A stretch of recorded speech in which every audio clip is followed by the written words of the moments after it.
नमस्कार दोस्तों, मैं कृष्णा कोचिंग क्लासेस की तरफ से आज आपके लिए क्लास 10th का फिजिक्स का फर्स्ट चैप्टर लाई हूँ, जिसका नाम है प्रकाश का परावर्तन। आज हम जानते हैं कि प्रकाश का परावर्तन क्या होता है।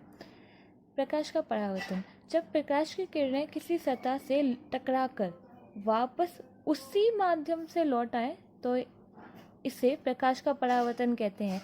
मान लीजिए जैसे कि ये समतल हमने मान लिया, तो यहाँ से जो आ रही है वो कहती है आपतित किरण, मतलब आने वाली किरण, और यहाँ से वापस जा रही है मतलब जाने वाली किरण, मतलब परावर्तित किरण। मतलब यहाँ से रोशनी आती है और फिर यहाँ से ही इसी सतह से लौटकर वापस चली जाती है। तो आने वाली किरण क्या कहलाती है? आपतित किरण, और जाने वाली किरण क्या कहलाती है? परावर्तित किरण। और जो बीच का जो लंब होता है उसे कहते हैं अभिलंब। तो इसमें क्या दिया है? जब प्रकाश की किरण किसी सतह से टकराकर मतलब ये किरण आ रही है और यहाँ पे टकरा रही है और वापस उसी माध्यम से लौट आए तो इसे प्रकाश का परावर्तन कहते हैं। मतलब ये किरण आई, यहाँ पर टकराई और यहाँ से वापस चली गई, तो इसको क्या कहेंगे? प्रकाश का परावर्तन। तो हमने ठीक है। अब हम देखते हैं कि आपतित किरण क्या कहलाती है। किसी सतह पर पड़ने वाली किरण को आपतित किरण कहते हैं। किसी सतह पर आने वाली किरण को, मतलब जो ये किरण आ रही है तो इसको क्या कहेंगे? आपतित किरण। मतलब आपतित मतलब आने वाली किरण। फिर हम आते हैं आपतन बिंदु किसे कहते हैं। जिस बिंदु पर आपतित किरण सतह से टकराती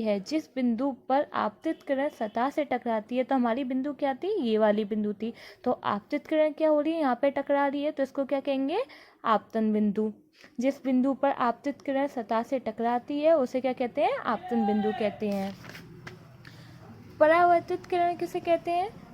जिस माध्यम से चलकर आपतन किरण सतह पर आती है उसी माध्यम से लौट गई, तो उस किरण को क्या कहते हैं? परावर्तित। मतलब ये यहाँ पे हमने सतह बनाई, तो ये हो गई हमारी आपतन बिंदु हो गई। यहाँ पे क्या हुआ? आपतित किरण आई और यहाँ से ही क्या हो गया? वापस चली गई। तो ये क्या कहलाती है? आपतित किरण कहलाएगी। और ये क्या कहलाएगी? परावर्तित किरण कहलाएगी। मतलब जिस माध्यम से आती है उसी माध्यम से वापस लौट आती है। जिस माध्यम से चलकर आपतन किरण सतह पर आती है उसी माध्यम से लौट गई किरण को परावर्तित किरण कहते हैं। ठीक है। अब हम आते हैं अभिलंब किसे कहते हैं। किसी समतल सतह के किसी बिंदु पर खींचे हुए लंब बिंदु पर अभिलंब कहते हैं। तो ये हमारी हो गई सतह हो गई। यहाँ पे हमने यहाँ पे एक अभिलंब भी खींचा और यहाँ पे ही क्या हुआ? एक हमने 90 डिग्री का एक एंगल बना दिया, जिसको हम कहेंगे अभिलंब, जिसको बोला जाता है अभिलंब। तो एक सतह बनाई, यहाँ पे हमने एक बिंदु बनाई जिस पे एक अभिलंब भी खींचा गया, जो कि एक 90 डिग्री का एंगल होता है, और उसको हम कहते हैं अभिलंब कहते हैं। अब हम जानते हैं कि आपतन कोण क्या होता है और परावर्तन कोण क्या होता है। आपतन कोण, आपतित किरण आपतन बिंदु पर खींचे गए अभिलंब से जो कोण बनाती है, यहाँ पे गलत लिख गया है, कोण बनाती है उसे कहते हैं आपतन कोण कहते हैं। आपतित किरण मतलब आने वाली किरण आपतन बिंदु पर खींचे गए अभिलंब से जो कोण बनाती है, मतलब आपतित किरण आने वाली किरण ये हो गई और खींचे गए अभिलंब पे ये हो गई, तो यहाँ पे जो कोण बनना है, ठीक है, यहाँ पे जो डायग्राम बनना है वो क्या कहलाता है? आपतन कोण कहलाता है। मतलब आने वाली किरण पे जो कोण बनता है उसको कहते हैं आपतन कोण। और परावर्तन कोण क्या होता है? परावर्तित किरण आपतन बिंदु पर खींचे गए अभिलंब से जो कोण बनाती है उसे कहते हैं परावर्तन कोण। मतलब आने वाली किरण पे जो कोण बनता है उसको कहते हैं आपतन कोण, और जो जाने वाली किरण से कोण बनता है उसको कहते हैं परावर्तन कोण। जैसे यहाँ पे मान लीजिए हमने एक डायग्राम बनाया है, तो ये एक हमारी सतह समतल हो गई। यहाँ पे हमने एक बिंदु खींची, ठीक है। अब यहाँ पे उल्टा हो जाता है। जैसे यहाँ पे हमने एक ट्राइंगल बनाया, तो इसमें क्या हो रहा है? यहाँ से क्या हो रही है? लाइट जा रही है और यहाँ से क्या हो रही है? लाइट वापस आ रही है। तो यहाँ पे जो कोण बनाया गया है वो कहलाता है आपतन कोण, और यहाँ पे जो कोण बनाया गया है उसको कहते हैं हम परावर्तन कोण। अब यहाँ पे दो नियम लागू होते हैं जो कि पेपर में आपसे नॉर्मली ज़्यादातर पूछे जाते हैं, या फिर वेरी शॉर्ट में पूछे जाएंगे, या फिर शॉर्ट में पूछे जाते हैं कि प्रकाश के परावर्तन के निम्नलिखित दो नियम होते हैं। अब वो दो नियम कौन कौन से होते हैं? पहला होता है आपतित किरण परावर्तित किरण तथा आपतन बिंदु पर खींचा गया अभिलंब तीनों एक ही समतल पर होते हैं। जैसे हमने अभी ऊपर देखा था कि हमने एक डायग्राम बनाया था जो इस तरीके का दिख रहा था। तो क्या हुआ, यहाँ पे हमने पहला नियम क्या है, आपतित किरण परावर्तित किरण, मतलब ये तो हमारी हो गई थी आपतित किरण और ये क्या हो गई हमारी परावर्तित किरण। ठीक है, तो अब हम यहाँ पे और यहाँ पे क्या हो गया, जो बिंदु थी यहाँ से लाइट जा रही थी वापस, तो यहाँ पे क्या दे रहा है, आपतित किरण और परावर्तित किरण तथा आपतन बिंदु पर खींचा गया अभिलंब, ठीक है, तीनों एक ही समतल पर होते हैं। तो ये जो तीनों खींचे जा रहे हैं अभिलंब, तो ये क्या है, एक ही सतह पर तो है। तो क्या हमारा नियम हो गया कि आपतित किरण और परावर्तित किरण तथा आपतन बिंदु पर खींचा गया अभिलंब तीनों एक ही समतल पर होते हैं। अब दूसरा क्या है कि आपतन कोण और परावर्तन कोण के बराबर होता है, मतलब अगर 90 डिग्री का है तो ये भी 90 डिग्री का ही होगा, और अगर ये 45 डिग्री का है तो ये भी 45 डिग्री का ही होगा। ऐसा नहीं है कि ये 90 डिग्री का हो ये 45 का हो, ऐसा नहीं होता है। अगर ये भी 90 डिग्री का है तो ये भी 90 का होगा, अगर ये 45 का है तो ये भी 45 का होगा। अब हम जानते हैं कि प्रकाश का अपवर्तन क्या होता है। अभी हमने क्या जाना कि प्रकाश का परावर्तन क्या होता है।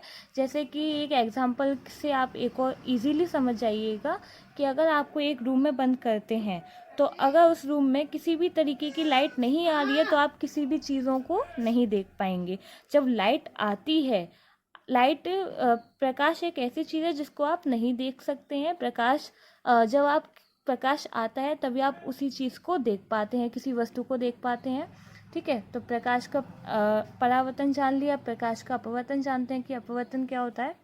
अपवर्तन का अर्थ होता है कि रास्ते में आया बदलाव या सीधे रास्ते से फेर देना, मतलब भटका देना, कि लाइट यहाँ से आ रही है और यहाँ से भटक रही है, कि वो ऐसे ऐसे जा रही है, मतलब आ तो सीधी रही है पर जा गलत रास्ते पर रही है।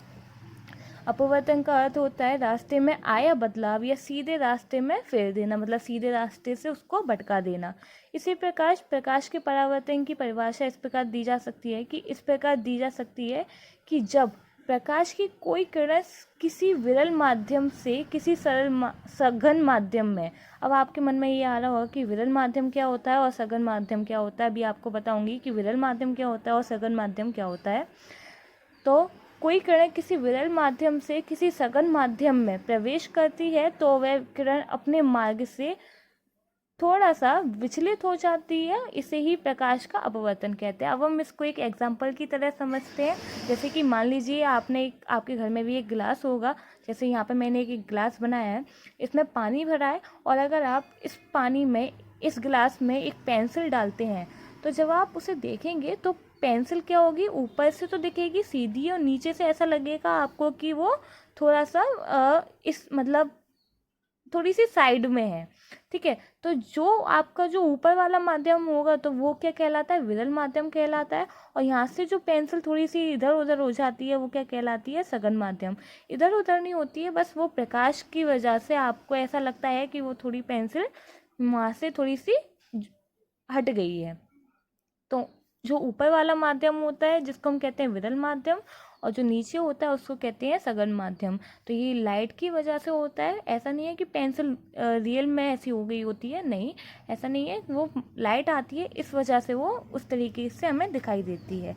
तो अब हमने देख लिया कि प्रकाश का अपवर्तन क्या होता है, जहाँ से लाइट आती है और वो अपने रास्ते से थोड़ा सा भटक जाती है, ये एक भ्रम कहलाता है। तो हमने जान लिया कि प्रकाश का परावर्तन क्या होता है और अपवर्तन क्या होता है।